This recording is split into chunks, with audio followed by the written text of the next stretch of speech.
Greetings, everyone.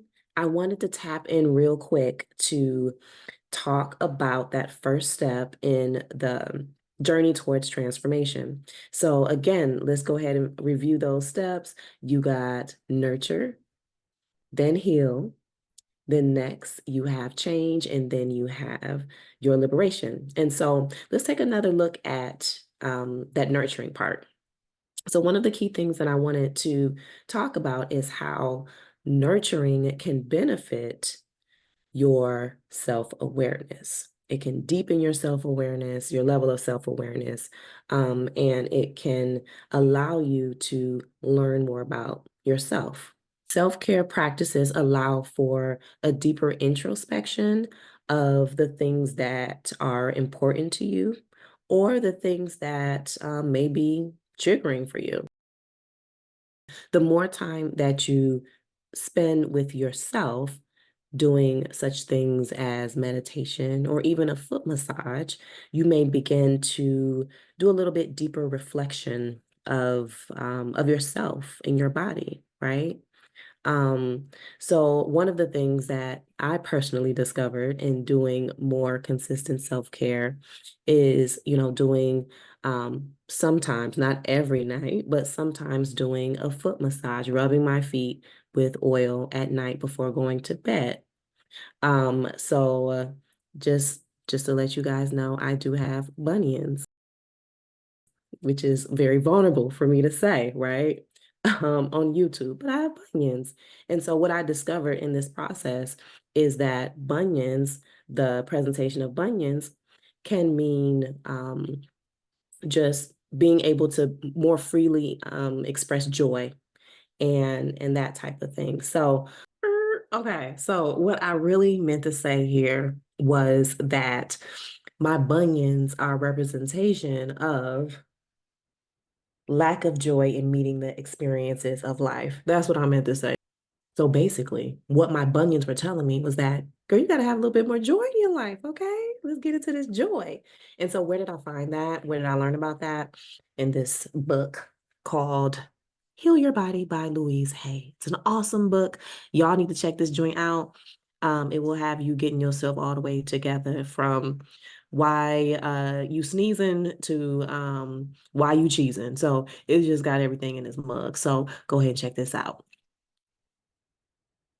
In the process of me massaging my feet at night, it provides me an opportunity to reflect on the level of joy that I can invite in my life.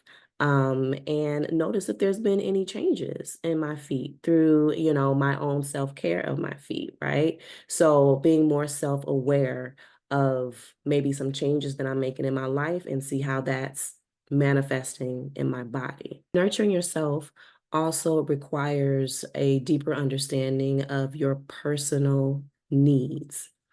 You may find that you will be in situations where you have to make a choice so that you can be in alignment with your authentic self.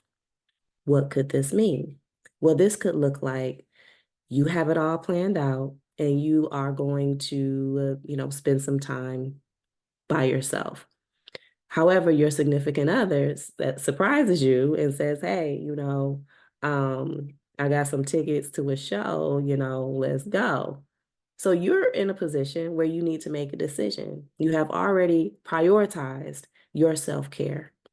And then at the same time, someone who is important to you has invited you to do something. So now you're in a position where you are um, learning to identify your values, right? What is more important to me? Not saying one or the other, whatever choice you make is your choice, but it will give you more information about, if you pay attention, what is a priority for you. When you practice consistent self-care and self-nurturing, it also allows you to discover new things that you didn't even know about yourself, right? So I have a guide that could be helpful. Is the link is in the bio. But there are lots of different ideas of things that you can do to consistently practice self-care. Some of those things that are on there may be something that you would not have even thought about to be in a category of self-care. However, once you start consistently practicing self-care, you will discover things that you might not have been aware that you actually enjoy doing.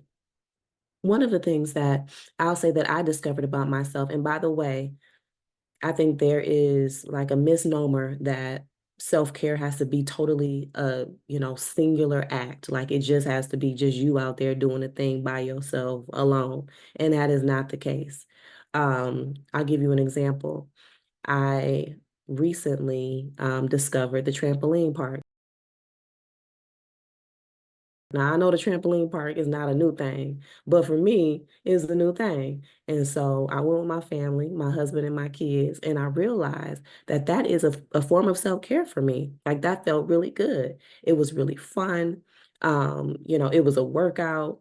And so like those things can be done in the energy of self-care, even though it's not just you by yourself doing the thing, right? It can be um, in community with others, but with the intention that this act is for the betterment of my mind, my spirit, my body, right? So that's that, y'all. I just wanted to tap in and go over some of the things that I have been thinking about and how consistent self-nurturing and self-care adds to your own self-awareness.